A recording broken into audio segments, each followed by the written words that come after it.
Welcome to Mysteries Abound, a collection of stories about the unusual, the strange, the perplexing, and the downright odd. In our world today, mysteries abound.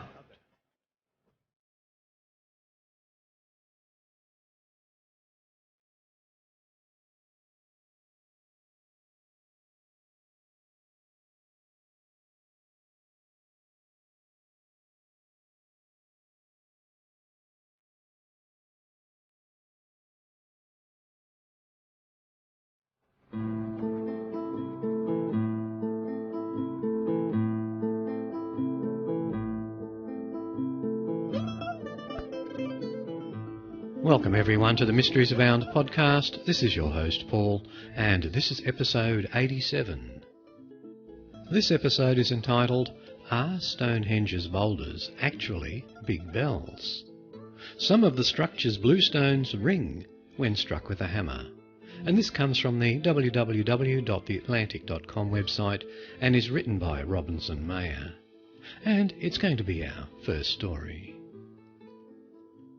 Not every Neolithic site can claim its own 70s pop classic, but hey, that's Stonehenge.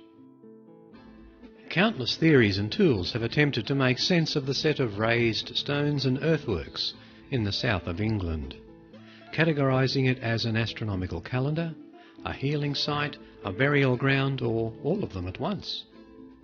Now, a study from the Royal College of Art in London has suggested a new possibility. The monument might make music.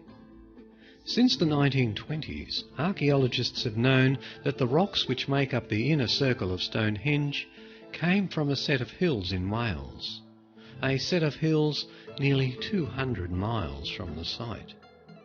In just the past decade, they've located what they believe to be the precise mining site of the stones. Researchers have even found the remains of the men who they think transported them. They couldn't figure out why, though, the stones were moved in the first place. A 2012 book even hypothesised that the monument was meant to unify Britain, that the apparent arduousness of the construction was intentional, not accidental, a kind of proto-nationalisation. Researchers at the Landscape and Perception Project at the Royal College of Art suggest a simpler idea. When struck, they say, stones from that part of Wales sound like a bell. The percentage of the rocks on the Carn Mannion Ridge are ringing rocks. They ring just like a bell, Paul Devereux, an investigator with the project, told the BBC. In fact, we have had percussionists who have played proper percussion pieces off the rocks, he added. They sound so much like a bell, in fact, that churches in the region used them as their bells until the 1700s. A nearby village is named Maencloch, meaning ringing stones. When the English government gave the team permission to test the rocks at Stonehenge, they expected disappointing results. Many of the rocks have been weathered by millennia of elements, and others are lodged seemingly too far in the ground to make any sound. So it was to their pleasant surprise when a number of rocks, when struck, made distinctive, if muted, sounds. They judged that enough made sounds such that once they all would have rung, and furthermore saw marks on the rocks that might, upon further forensic testing, prove to be strike marks. In other words, Stonehenge seems to be made of ringing rocks. Devereux's team think the rocks were chosen for this exact feature. If you're building a monument, why not build it out of stones that speak? We don't know, of course, that they moved them because they rang, but ringing rocks are a prominent part of many cultures, English archaeologist Tim Daverill told the BBC. Soundscapes of prehistory are something we're really just beginning to explore. It's true, academics and researchers are just beginning to think about what many historic places, both geographic and architectural, sounded like. Just 3 years ago, architects and humanists teamed up to get a sense for what John Donne's church sermons would have sounded like at the time. A 2007 study tried to capture the sound of prehistoric settlements in the south of India, accounting not only for music making, but also for loud crop snapping and axe clanging. And this study in fact was conducted by Landscape and Perception Project, an attempt to understand the land in sensory ways. It's that sensory understanding and how it shaped what people thought about their building materials that may help us understand just why they built what they built. Ringing rocks, by the way, are a feature of many cultures, including some of our own. If you're in America, you only have to travel as far as Pennsylvania or Montana to hear fields of resounding rocks which, just as the Welsh borders do, chime when struck.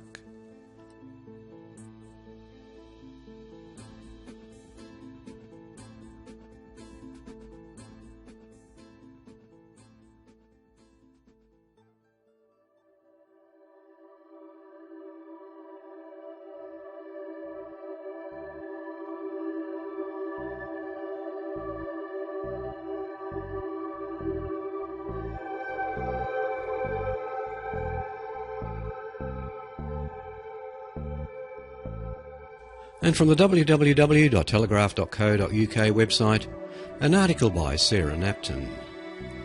An 800-year-old monk has been found poking out of a cliff face. The legs of an 800-year-old medieval monk have been discovered poking out of a cliff face in Wales. Although badly damaged and missing their knees, shins and feet, the thigh bones were found after the fierce recent storms caused severe coastal erosion.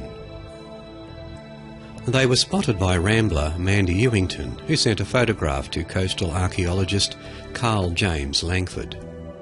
Mr. Langford, 39, said, "I thought she must have been mistaken, but I went down to see for myself and thought, bloody hell, this is amazing. You can clearly see a grave has been eroded into the sea.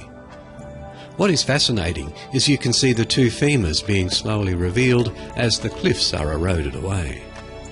The area of Monknash in South Wales was a burial ground for Cistercian monks in the Middle Ages.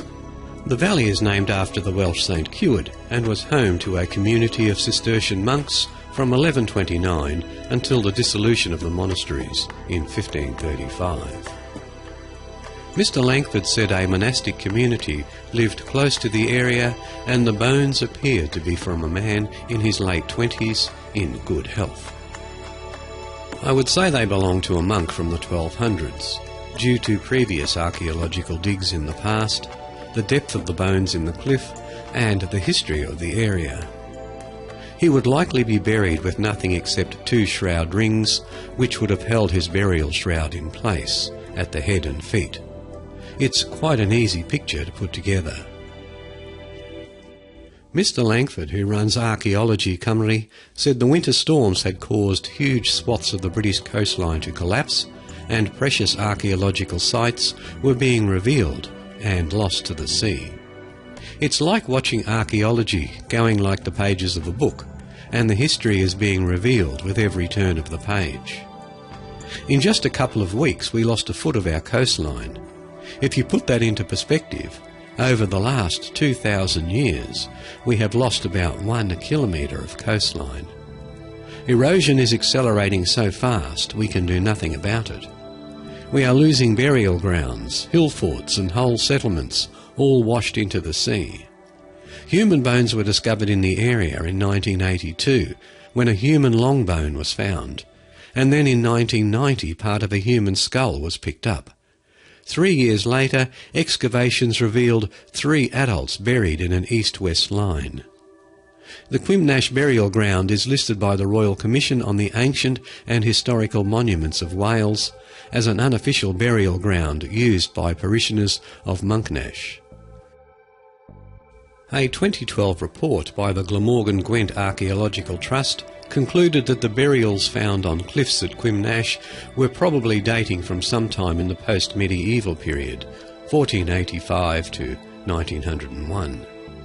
Mr. Langford said archaeologists are struggling to keep up with the number of sites being lost to the sea. He said, "I take my students to Orkney every year, and we are being told by the archaeologists up there that they are losing sites so fast they cannot excavate and document them quickly enough.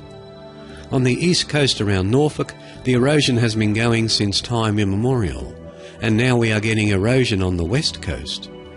There are hill forts along South Wales which will not exist in 10 years' time, as the cliffs will be completely gone.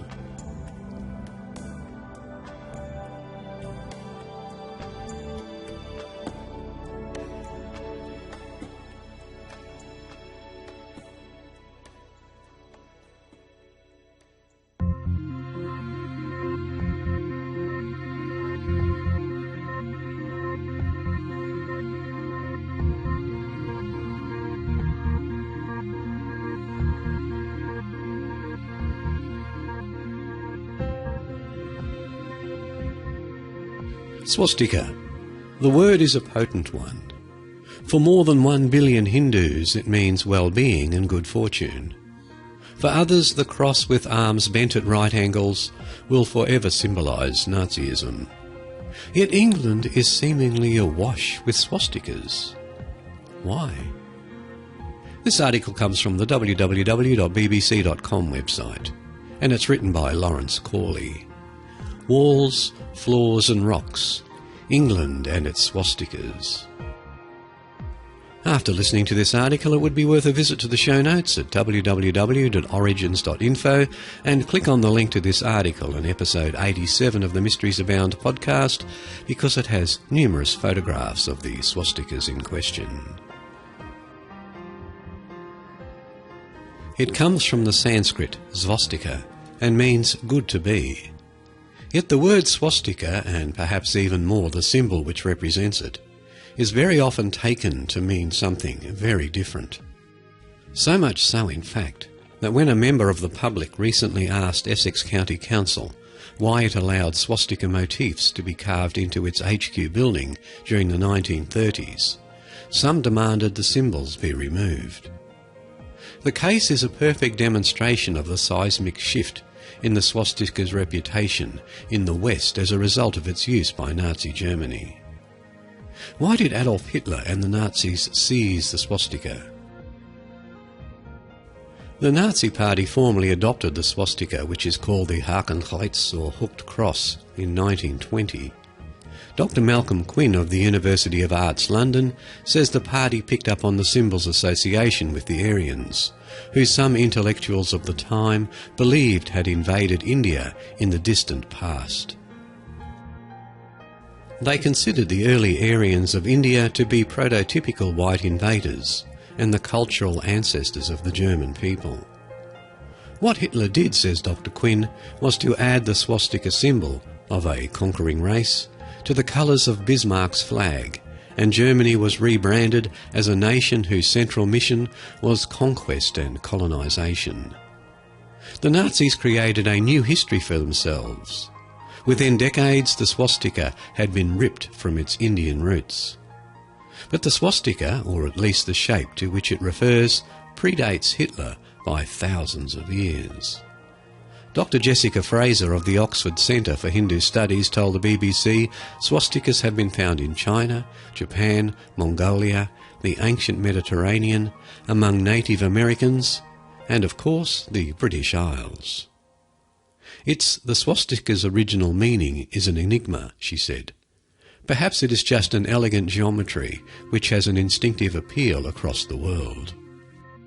The earliest swastikas might have had some religious or astronomical meaning. Then again, they might not.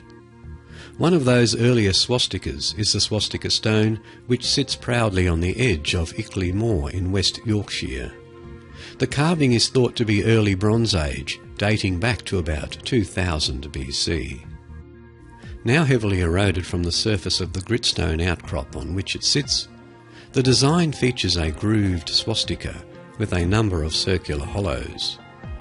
The name swastika stone, as the Yorkshire-based archaeologist Dave Weldrake explains, is a Victorian invention, and a successful invention at that.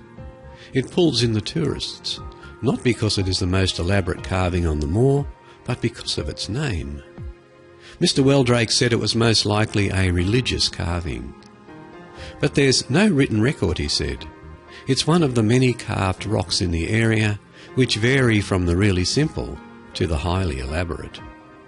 There is another one which looks partially on the way to being a swastika, and there are others with ladder patterns. Part of the problem with interpretation is you don't know how they looked at the time. Jump forward a few thousand years and the swastika motif reappears in England in thriving abundance. Not on rocky outcrops now, but on buildings.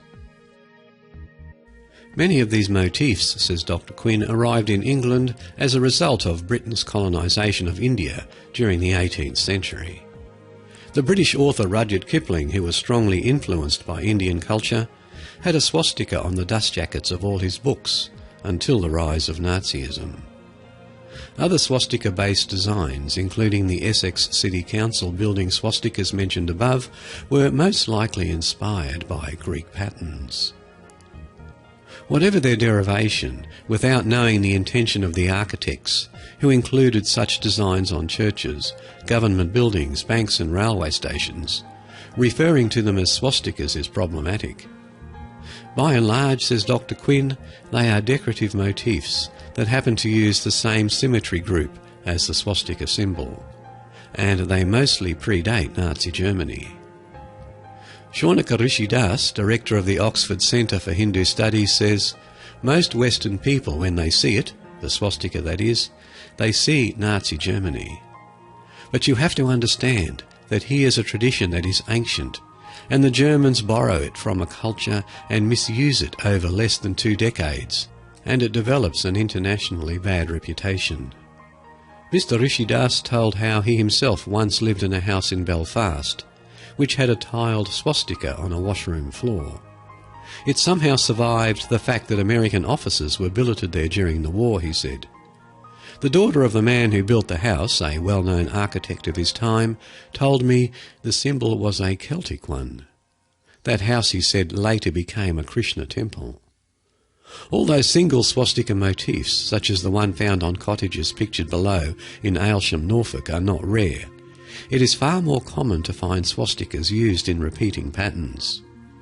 Examples include those on the Royal Academy of Arts building at Burlington House and the Foreign and Commonwealth Office in King Charles Street, London.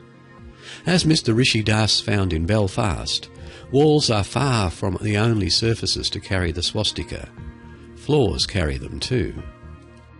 The NatWest branch in Bolton's Derby Street, for example, has 2 swastikas on its floor. When asked to remove them in 2006, the bank pointed out that the building was built in 1927, when the swastika was commonly used in architecture. The request to remove them was turned down.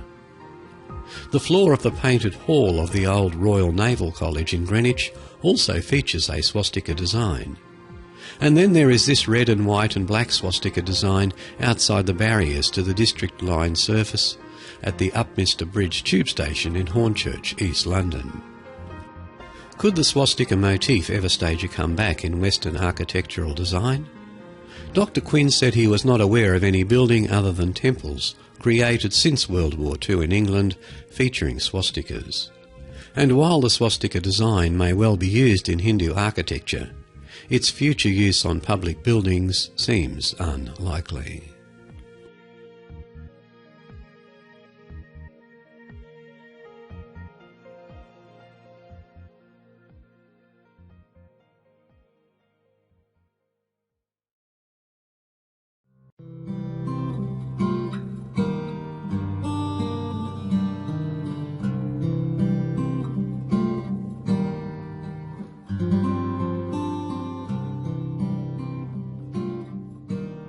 And from the www.cryptozoologynews.com website, an article by Michael Bachman.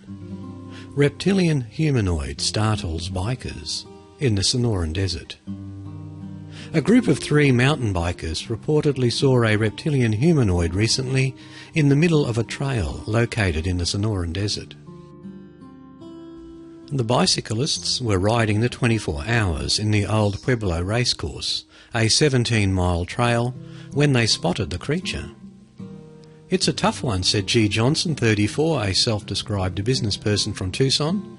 "It is a 24-hour track, so you better come prepared with more than enough food and water. There are times you just want to go back and wish you had never got there in the first place.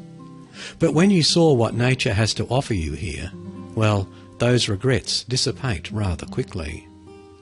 Johnson states that he and two other friends were halfway into the track when something terrifying made the group consider cancelling the ride. We had been riding for about, maybe 9 hours, taking breaks every now and then. Then Michael says he needs to stop for a minute. We are waiting for him to finish, when all of a sudden we see this long figure walking across the trail.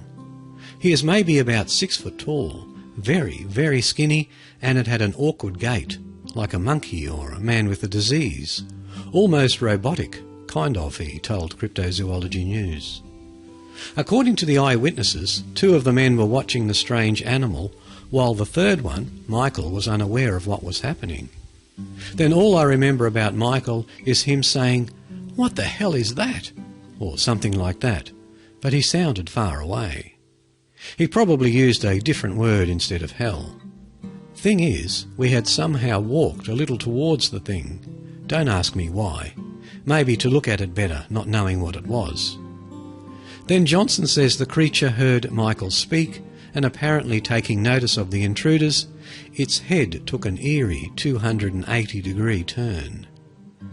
He stopped, and it made eye contact with me, and I could see him clearly. The eyes were kind of like a snake's, but black, and with a yellow stripe in the middle of the eye. It had green and red scales on the face and head. The red colour was kind of like the same as the desert sand there, and it looked like it had a sandy texture too. It didn't have a nose, only 2 holes on it. I couldn't see any ears or hair. A red mouth that looked like it had blood around it. But it didn't look like it was bleeding. It looked like a pattern. It reminded me of a chameleon, but it looked like a person too. Allegedly, the creature raised its long arms with strange-looking claws that looked like a branch full of thorns, and waved at them, emitting a loud chattering sound with its teeth. Then it rapidly ran away in a fashion that reminded the witnesses of a lizard trying to hide. He looked like he was examining us, and then he ran into the desert. We thought about going back the same way we came, but we thought it didn't matter since we were in the middle of the track anyway. We were scared, to be honest. None of us had ever seen anything like it. It lasted only a few seconds, but it felt longer than that, at least to me. So after we talked about it for a while, we decided to go on and finish the track. Johnson believes that what they saw was real and not a product of their imagination. When you read these stories online or watch them on TV, well, you think, man, these people are crazy, on meds or something, or in need of attention. But this has made me a believer. There has to be more of them out there. If there's one, there's got to be at least 2, right? I know most people won't believe a word I said. That's the way I used to be. I don't blame them at all, but they are out there. Now, I'm not saying this is an alien or a chupacabra or anything like it. All I'm saying is I have never seen anything like it in my life. But I am no biologist, so what do I know? Theories of subterranean alien bases are popular in the UFO community and describe the entities as humanoids of reptilian appearance. Southwestern Native American legends tell the story of underground creatures living next to humans for thousands of years. People living around the New Mexico border report seeing strange lights in the sky and bizarre phenomena, indirectly creating a thin line between cryptozoology and ufology, writer MacTonnies in his book The Crypto-Terrestrials, a meditation on indigenous humanoids and the aliens among us, proposes the idea that certain alien sightings could be attributed to the existence of a group of humanoid species endemic to Earth.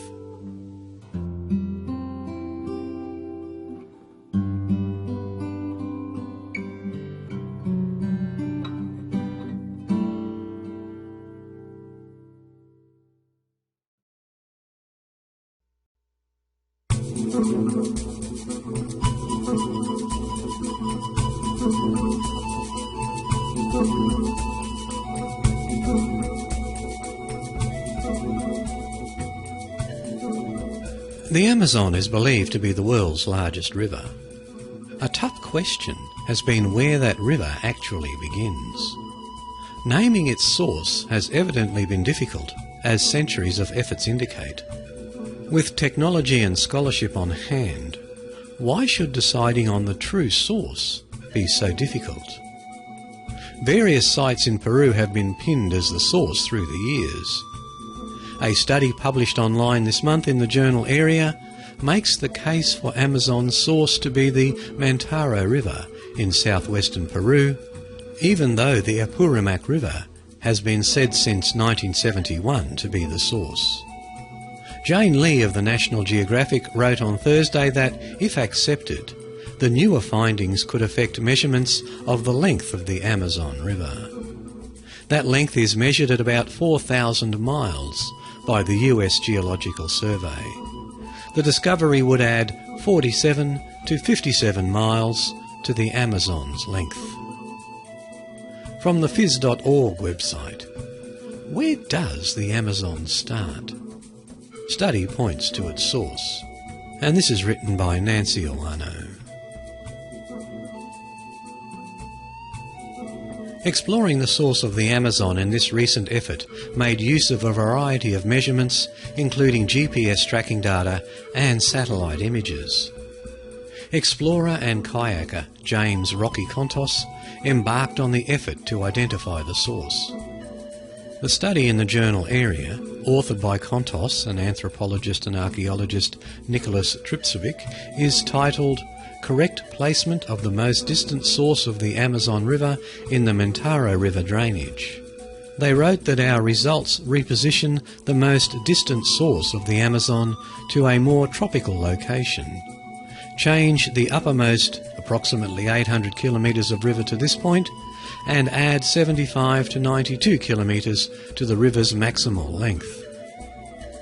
Kontos, a kayaker, had said elsewhere in a biographical sketch, "In 2012 I discovered the true source of the Amazon, paddled all the headwaters of the Amazon, and then completed the journey to the Atlantic, making the first complete descent of the Amazon River."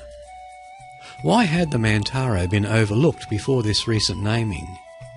The authors say that a bend or kink in the river's lower half make it look much shorter than it really is. Also, how do you define a river's source? The definition affects the determination of the Amazon's source, and there appears to be more than one definition. An historical definition of the source of a river is the point at which water must flow the greatest distance to flow into the river. Lee said that, according to the geographer at National Geographic, Juan Valdez, continuously flowing water is important in determining the true source of a river. Lee also said that the internationally accepted definition is the most distant point of a river's longest tributary that flows continuously. The Mantaro is said to run dry for about 5 months of the year. The Smithsonian National Air and Space Museum's Andrew Johnston, geographer, considers the new study as providing a fresh perspective, according to Lee's report in National Geographic. Assuming the measurements stand up to scrutiny, said Johnston, the Mantaro could be considered as a new source of the Amazon. Scientists, he added, should view 3 of the proposed source tributaries. The Marañón, throughout the 1700s, the Marañón River in northern Peru had the distinction of being the Amazon's source, the Apurimac and the Mantaro, in order to truly understand the Amazon.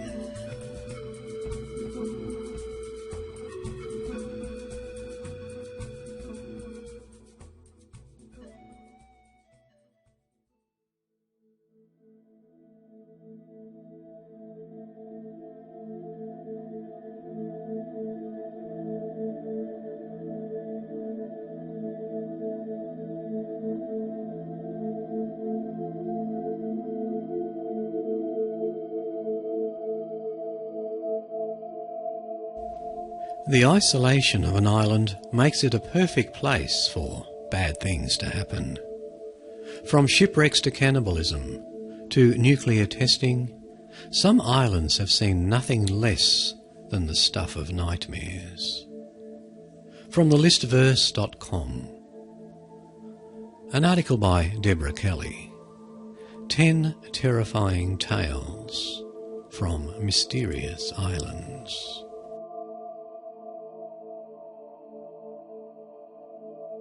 Number 10. Tiburon Island, Gold and Cannibalism. Tiburon Island is the largest island in Mexico. It's hot, barren, filled with venomous animals, and home to a group of people called Asiri, who have long been labelled as cannibals. It's also been long reputed to contain untold riches and precious metals. Arizona prospector Tom Grindle made his first trip to the island in 1903. At the time, when he only skirted the edges to see if it was worth mounting a full-scale prospecting operation onto the island. Deciding it was, he returned to Arizona to recruit men to help him. In the end, he was only joined by 3 others when he left in 1905. Travelling light, with materials to make a distillery, knowing that fresh water was going to be their scarcest commodity, they finally set off on June 10th, promising to be back by the end of July. They never returned. Grindle's brother Edward followed in September to find out what had happened to the party. When he came to the town the ill-fated prospecting party had left from, he received word from a small group of hunters that a group of Americans had been killed on the island. All that remained of them were their hands, strapped to tall stakes in the centre of dance rings. The Siri were known to tie their captive to stakes or driftwood, cutting them apart little by little, eating the pieces and watching them die. Edward Grindle determined that the hands were from some other unfortunate party after speaking to the guide that had taken them part of the way. They had seen the hands, the guide had said, and it certainly wasn't them. Following in his brother's footsteps, Edward and his small party found the remains of the hands, determined to be other American miners based on the initials on the camera strap tying the hands. Edward and his party found traces of his brother, a dead mule, a rifle, and even Tom's book, but ultimately no bodies. The remains of Tom Grindle were found 2 years later, nothing more than a pile of bones identified by the handwritten letters that lay nearby. Half a century later, a friendlier expedition was sent to the island with the goal of getting to know these supposedly ferocious people. Visitors found a kind and courteous tribe who was eager to share their way of life with visitors they thought not threatening. When asked whether or not the rumours of cannibalism were true, the response was, "Well, we like the flavour better than most game." They went on to clarify that the Mexican government had placed restrictions on their cannibalistic activity, threatening them with death should any more island visitors mysteriously disappear.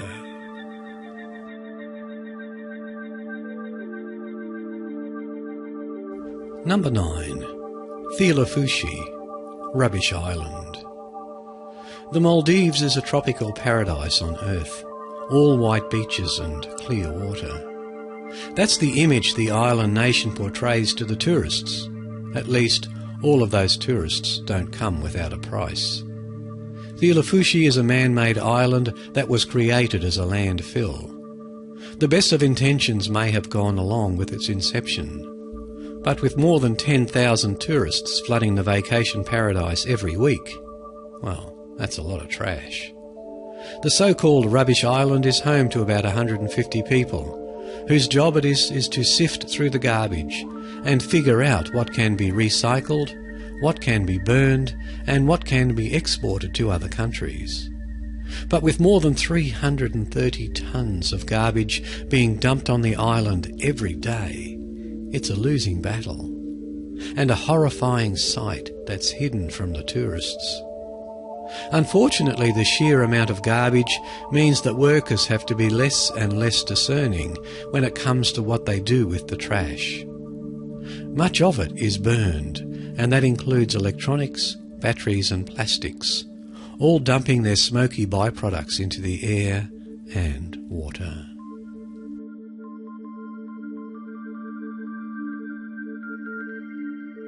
Number 8. North Brother Island, the General Slocum shipwreck. North Brother Island was the site of one of New York's most costly human tragedies. On June 15, 1904, St Mark's Lutheran Evangelical Church was having their annual picnic on Eaton's Neck. More than 1,000 congregation members boarded the steamship General Slocum to make the trip out of the lower east side and up to the picnic grounds. Many were women and children, and all were dressed in their Sunday best. As the ship made its way up the East River, it was engulfed in flames within half an hour of its leaving port. The burning ship was run aground on North Brother Island, deemed by its captain to be the best choice out of a number of poor ones. That part of the river was lined with lumber yards and gas mills, making no easy choice for the beleaguered captain. That morning, 1,358 passengers boarded the ship, and 1,021 of them perished. To put that in perspective, the only largest single disaster death toll in the history of the United States was the World Trade Center attacks.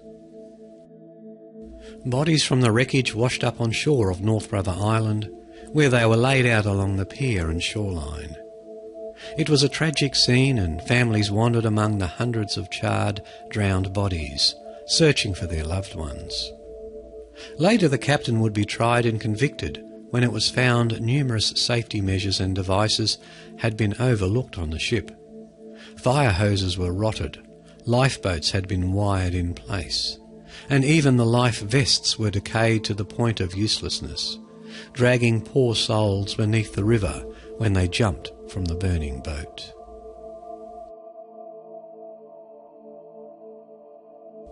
Number 7. Grignard Island. Anthrax testing. In 1942, the British government decided that the Axis powers shouldn't have all the deadly toys, and began experimenting with anthrax.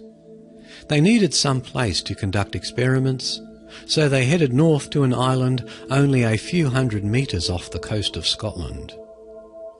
Grignard Island was home to only a handful of people and one small, beautiful rural town in the late 1800s.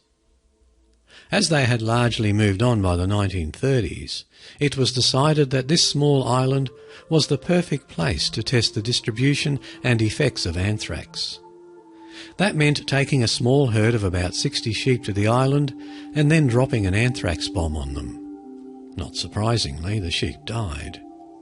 Several bombs were dropped on the island between 1942 and 1943, and at the time no one really protested.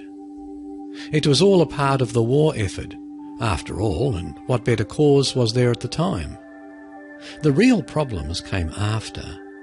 In 1945, the owner of Grignard Island wanted his land back, but the Ministry of Supply deemed it unfit for human or animal habitation.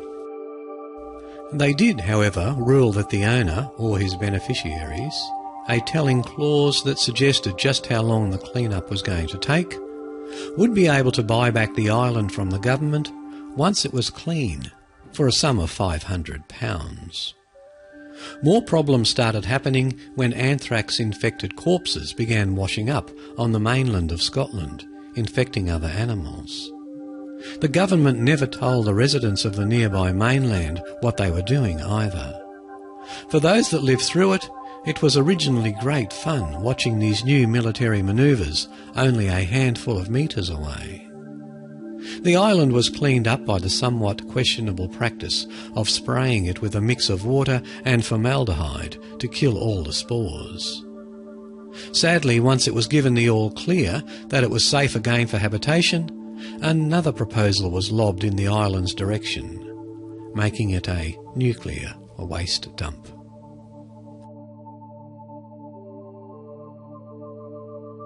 Number 6.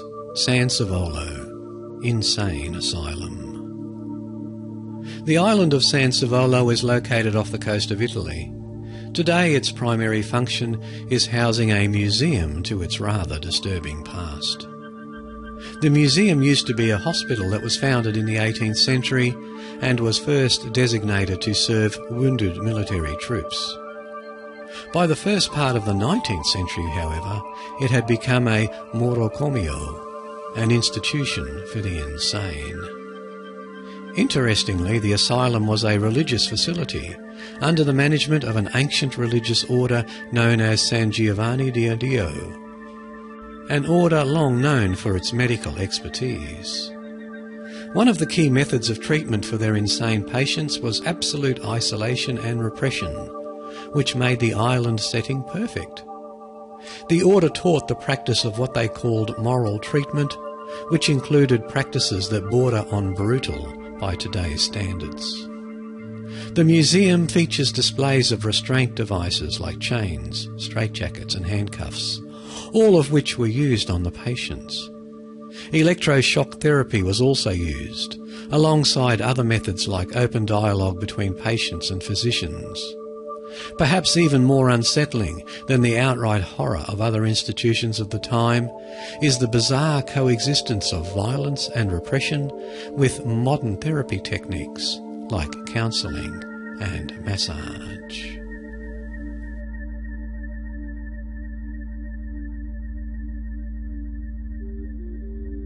Number 5. Brown's Island, a Civil War tragedy. Early munitions labs were dangerous places, and part of the tragedy of the events on Brown's Island was that they were on an island in the first place, just because of the danger of something like this happening. In 1863, a series of wooden buildings were constructed on the newly cleared Brown's Island. They were to house a Confederate munitions lab, deemed too dangerous to be placed in more populated areas of mainland Virginia.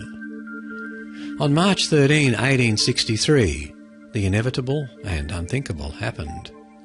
A teenage Irish immigrant named Mary Ryan was in the centre of an explosion that rocked the Brown's Island munitions factory, sweeping through buildings that were mostly populated by women and children. Ryan made a simple but fateful mistake, banging on a wooden board holding friction primers against a table, trying to knock some of them loose. The explosion destroyed most of the building, which was occupied by somewhere between 80 to 100 young women. In the end, 44 had died, but few had died quickly. More suffered from blindness and severe burns.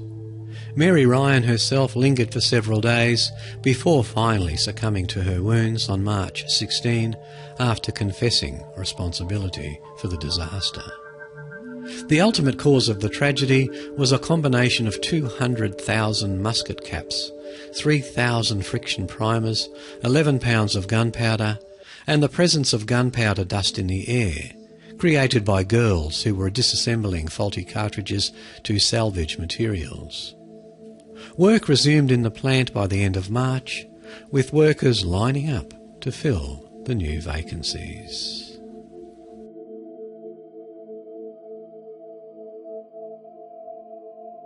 Number 4. Solovki, Religion and Gulags. Throughout the 15th and 16th centuries, the monasterian settlements on Solovki were inhabited by monks who chronicled their daily lives, who made salt, who chopped firewood. It's not known whether or not the monks were actually the first or only settlers on the island, although their texts would lead readers to believe so. Others claim this is just a way for the monks to establish their ownership of the islands. Slowly, the island was converted into a prison colony, which then became a Soviet gulag. The first people were exiled to the island for crimes like treason, blasphemy, theft, and being a vagabond. Prisoners were detained in the buildings that once housed the monastery, and the monks that still lived on the island were suddenly tasked with becoming prison warders as well.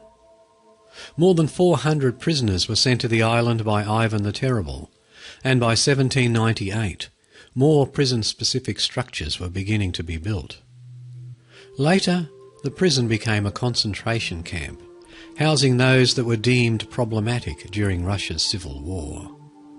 In 1923, it became known as a camp of special destination. That was the same year that massive military executions were begun, and more than 2,000 people were killed on the island in 1937 alone. Prisoners describe horrific conditions. Guards using sea hooks to drag dead, frozen bodies out of the camps for disposal, while prisoners fought to keep them for food. Conditions were unbearable. Guards were sadistic, and the work was menial, pointless, and backbreaking.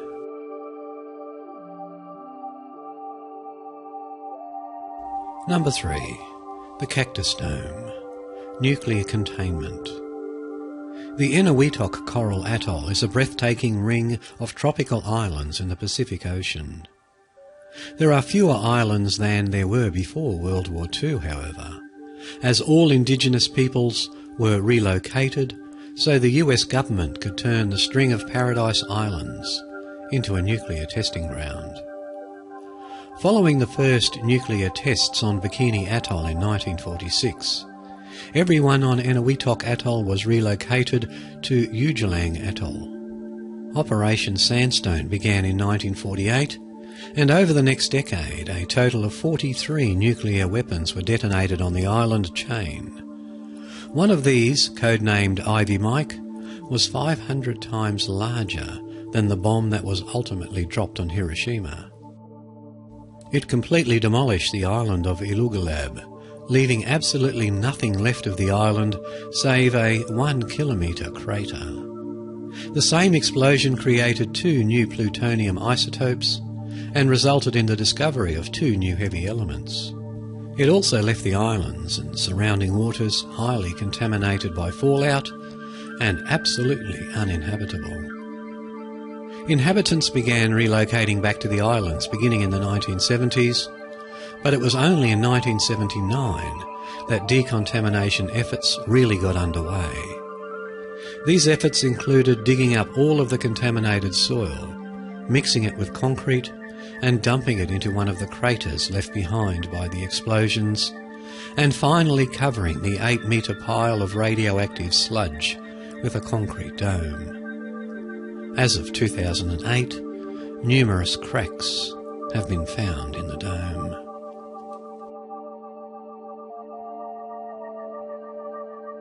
Number 2. Nazino Island, a Russian settlement. Nazino Island is a desolate, all but uninhabitable river island, 2,400 kilometres north of Moscow. It was to this island that 6,200 people, deemed unworthy by the Russian government, were exiled in 1933. There were 50,000 people total that were involved in the rehoming program, mostly criminals, those without proper Soviet citizenship papers, and the unemployed. Most were left in Tomsk, Siberia, save the unlucky 6,200 that were moved to what would become known as Cannibal Island. They were given no utensils, no tools, and no supplies. Their only food ration was a supply of raw flour that was dumped on the shoreline, causing a panicked stampede in the rush to get to it. The only water was contaminated river water, and those who drank it were subject to dysentery. Those who tried to flee the island were shot by guards, whether they were men, women or children. The handful of people who survived their time on the island remember corpses littering the ground, human flesh cut from the bodies and saved to eat later. Originally, Nazino was meant to be a brief stopover on the way to another settlement. It lasted a month, but cannibalism started about 10 days into the ordeal.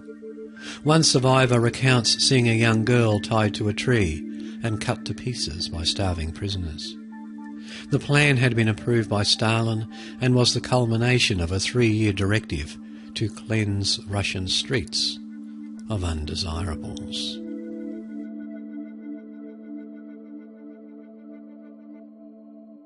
And finally, number 1. Sorok Island, Korea's leper colony. Park Sun-ji was working on his South Jeolla farm in Korea when authorities picked him up and put him on the boat bound for exile on Sorok Island. His first task when he was there was to clean the operating room. It was covered with blood and held an operating table fitted with restraints. He had been reported to Japanese authorities as a leper and was one of the many that were exiled to the breathtakingly beautiful island off the south coast of Korea. The island's beautiful beaches hide a dark past though, and no amount of beauty can truly hide the blood and the tears. Sorok Island was a leper colony for more than 100 years, first run by the Japanese. Things didn't get any better when control passed back to Korea either. Those exiled there were less patients and more detainees, forced into long days of back-breaking physical labour and subjected to beatings if they didn't perform as desired. Some were left untreated as doctors wanted to study the natural progression of the disease. Others were sterilised, and those that were allowed to marry and have children were forced to give them up and send them to the mainland before they had reached school age. Those whose pregnancies were not approved were forced to submit to abortions. The island had been under the control of a number of overseers. One was known for his kindness, but he was the exception rather than the rule. Another forced residents to bow before a statue of him each morning before they could eat. He was stabbed to death in 1942, and his killer was executed. Now a bridge connects the island with the mainland, but there's still a stigma attached to those who live there. Even though they have since been cured of the disease, many are still left disfigured by its effects and by the years of neglect.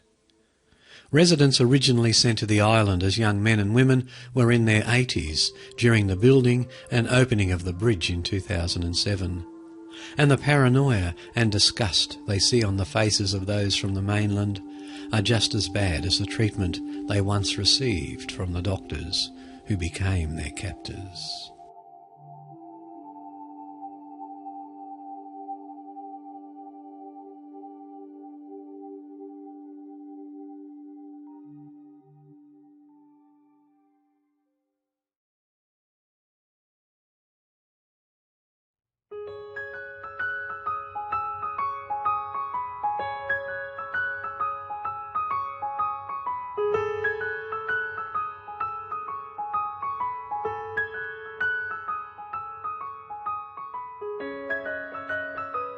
And from the www.huffingtonpost.com website, an article by Catherine Brooks.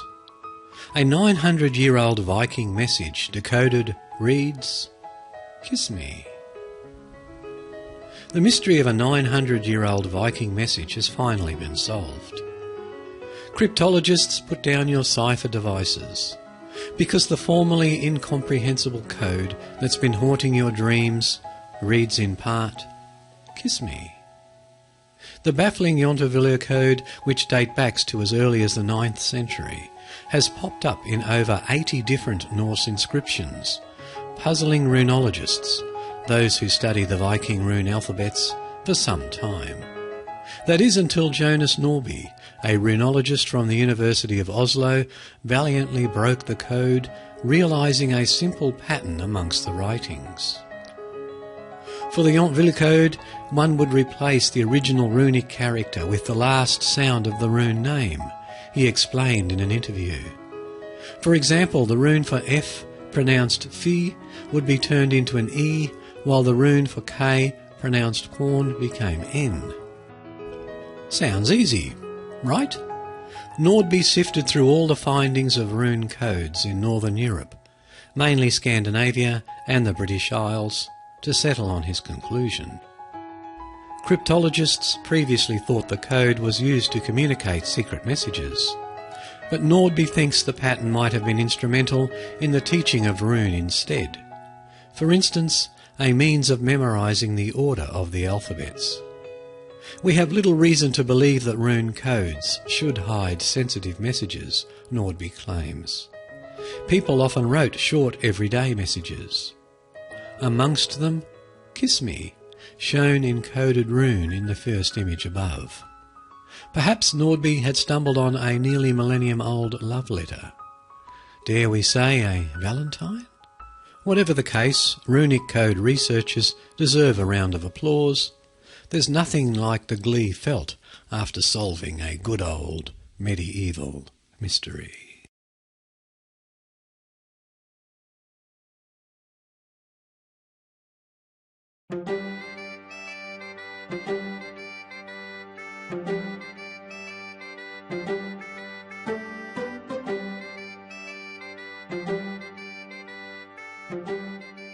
The music for today's podcast came from the musicalley.com website.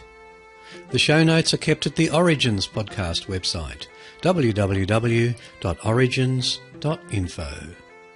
The bandwidth for the podcast is supplied by TalkShoe at www.talkshoe.com. And I'd like to thank these people: Gabriel Damara, Angela Hill, Lynn Steenson, Jay Laurie and Joe Chikaraski for making a donation to the podcast since last time, which was quite a while ago. I've been very busy at the Botanic Gardens and very busy getting the new house organised and haven't had enough time to sit down and actually make a show. This one's been partly recorded for about 4 weeks, believe it or not. And don't forget we have a Facebook link at www.facebook.com/Paul Rexy.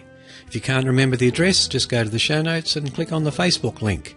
And that gives you information about the podcast, what's happening, why things might be taking longer than expected, what I'm up to, and that sort of thing.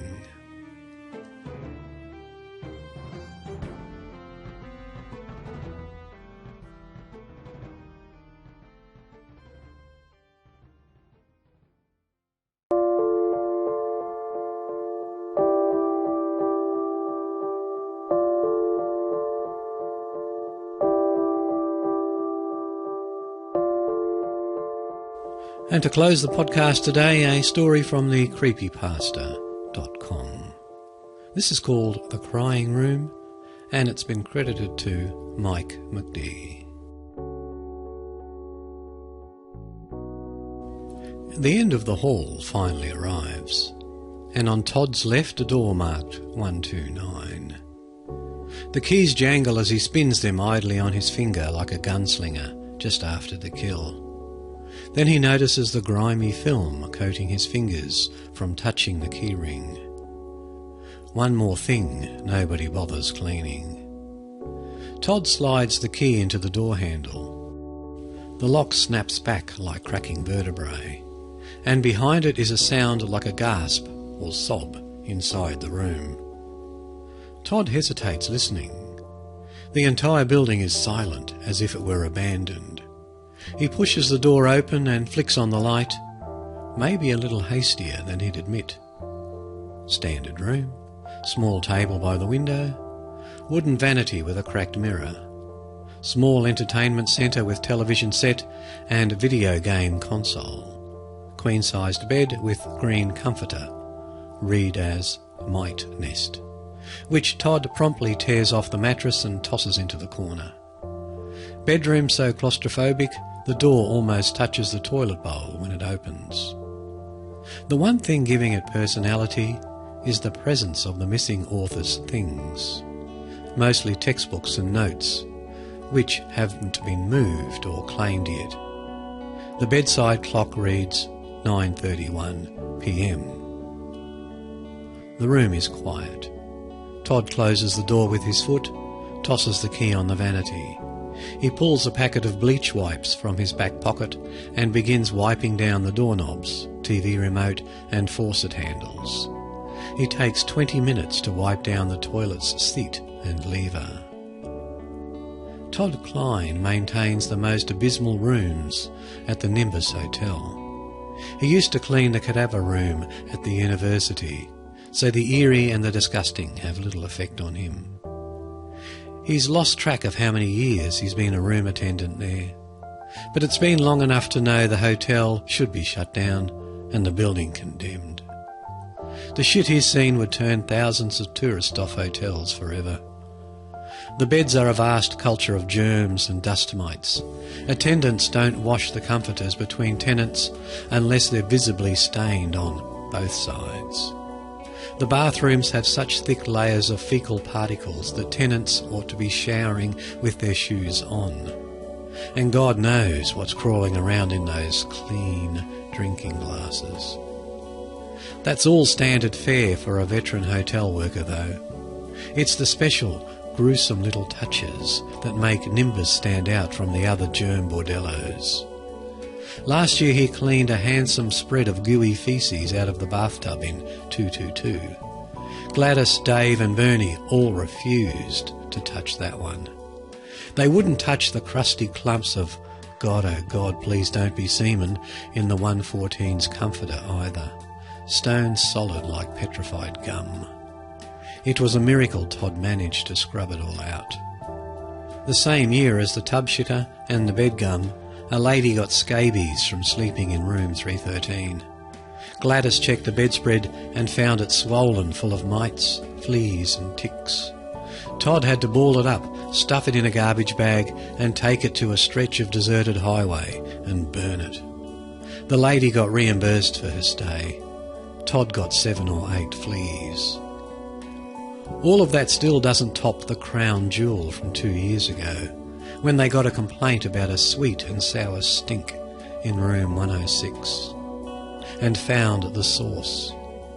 Stuffed between the mattress and the bed frame was a dead hooker. Todd was the only one who didn't puke when the body was found, so Todd got to sanitise the room after the police hauled it off. Somehow the Nimbus Hotel is still in business, boasting that a stay in a Nimbus Hotel is like sleeping on a cloud. A cloud of shit-caked fleas that feed on dead hookers. All Todd's jobs at the Nimbus Hotel are dirty jobs. When the other attendants refuse to clean the filthiest of filth from the bedsheets, bathtubs or TV remotes, Todd has to drop whatever he's doing and go take care of it. He's the only one who's ever had the guts or the know-how, and you can bet he won't let anyone forget it. Nothing scares or even discourages him, however weird or gross. That's probably why manager Ed asked him to spend the night in the crying room. Its proper name is Room 129. It's had 11 tenants in the last 2 months, and not one of them stayed the entire night. Some stayed for less than an hour. They usually packed their bags and fled without giving an explanation or asking for their money back. A few had even abandoned their luggage. 4 of the 11 just vanished. Todd and the others presumed those tenants had left in the night. Only one asked for a refund. Jarvis Little, a pasty, balding lawyer with a bulbous nose and huge grandma glasses, who had haughtily announced he was staying for a week. He'd barely been settled in for an hour when he came back to the lobby, whiter than ever, his hands trembling and his teeth chattering, as if he were standing in a snowy wood without a jacket. He took his money and launched through the doors like a missile. Todd was chatting with the pretty new clerk, Melissa, when the crying room's next tenant checked in, a middle-aged schoolteacher lady named Fran Carlyle. She came into the lobby at 10 to 5, made pleasant conversation with them about the book fair up the street that she'd come to help with, asked if there were any good restaurants about, then took her key and went to the room. Melissa got a call on the lobby phone around 9. The voice on the other end was hoarse and just barely above a whisper. "Can you come down to room 129, please?" it said. Is this Miss Carlyle?" Melissa said. The voice seemed unsure. "Yes. Miss Carlyle, is everything okay?" She was quiet for a while, then she said, I think someone is in my room." Melissa didn't waste any time calling the police, but they didn't find anyone in there except the teacher, and she seemed a mix of frustrated, embarrassed, and terrified. She explained that she'd been reading in bed and heard a voice, a young boy or a woman, she wasn't sure, crying and sobbing silently somewhere in the room. The police were pretty irritated when they left, and the teacher seemed desperate for someone to believe her. She'd frightened Todd pretty good trying to make him stay with her. She was gone the next morning. Her car was still in the lot. Everyone assumed she must have run screaming into the night, like in a cheesy campfire story. Sometimes a tenant in room 127, 128 or 130 reported hearing someone sobbing next door, usually late in the evenings. One guy had actually knocked on the door to the crying room and asked if everyone was okay in there. The sobbing stopped and the room was quiet for 2 days. The last guy to stay in 129 was a mediocre writer of children's literature, Benjamin Hammond. He'd heard about the crying room and wanted to stay in it for a night or two. He was working on a book about childhood night terrors, closet monsters, bogeymen and the like, and thought studying room 129 would help his research. Like the other 3 vanishing acts, he was gone the next morning. But later that same day, the college girl staying in room 127 filed a complaint with Ed, saying the rowdy lovers in 129 had woke her up late at night. I had an important interview today and only got about 5 hours sleep for it, she said. I wake up to those 2 wrestling next door like they're the only ones in the building, and one of them going on with this pathetic whimpering and the other giggling like a child. I pounded on the wall and told them to keep it down, and the racket stopped. But they'd woke me up at midnight all the same. I mean, guys and gals, gotta have fun now and then, but goddamn. Ed shared this little anecdote with Todd and the others. They all knew the author had checked in alone. Ed sat everyone down in his office earlier today and said he wanted something done about room 129. The other attendants were so scared they wouldn't be caught dead in there. So it was up to Todd to save the day. Like always, he reminded his co-workers as he patted each of their scowling heads. And that's why he was walking down a green-carpeted hall, stinking of fresh paint, with a hotel key in his hand, instead of driving home to the comfort of his apartment. Stay the night in 129, Ed said. Figure out what's going on in there. Maybe it's a prank. Maybe it's a ghost. Who knows? Figure it out, and there's a raise in it for you. I can't afford to keep losing tenants. Bad publicity. It's a prank, all right, Todd thinks, reflecting on the meeting, to see if they can break me. What a waste of time and effort that could be spent actually cleaning this dump. Bad publicity. Todd thinks of scabies and dead hookers and wrinkles his nose. Todd wakes suddenly in the night and finds himself sitting upright, staring into the darkness. The unfamiliar bed startles him at first, but with a groan he quickly remembers where he is. His heart kicks the inside of his throat like he's been jogging for the last hour.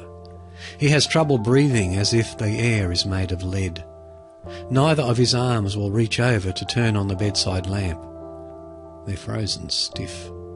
He can't remember what nightmare could have pulled him so abruptly out of a sound sleep or put him in such a frightened state. Was it a nightmare that woke him? Or was it that ice pick jab in the pit of his stomach, jabbing him still, trying to tell him that someone came into the room while he was asleep? 10 minutes pass as he allows his eyes to adjust to the dark, but the room is deserted except for the comforter wadded in the corner, quiet except for the sound of his own uneasy breath. Todd's muscles soften and he releases a long sigh. Skimming through the author's notes before bed was a mistake, all right. Late night thoughts of boogeymen and closet monsters and Baba Yaga have made him as paranoid as a 5-year-old. He lies down again, takes in another lung full of air. An hour later, Todd wakes up again. Someone is weeping silently nearby. He bolts upright and scans the room. There's nobody. The shape in the corner is still a wadded comforter. His head was still swimming from waking so suddenly. He loudly mumbles, "Who's there?" The room is quiet. It stays quiet for 15 minutes. Todd sits there, listening, wondering if he had heard anything at all. Angrily, he swats the missing author's notebook off the bedside table, goes back to sleep. Todd has barely slept a half hour when he's awoken once again by the voice. It's unmistakable this time, a delicate, miserable voice, trying shamefully not to cry too loudly. Now Todd's mind is crisp and clear. "Who's there?" he whispers. Like before, the voice holds its breath.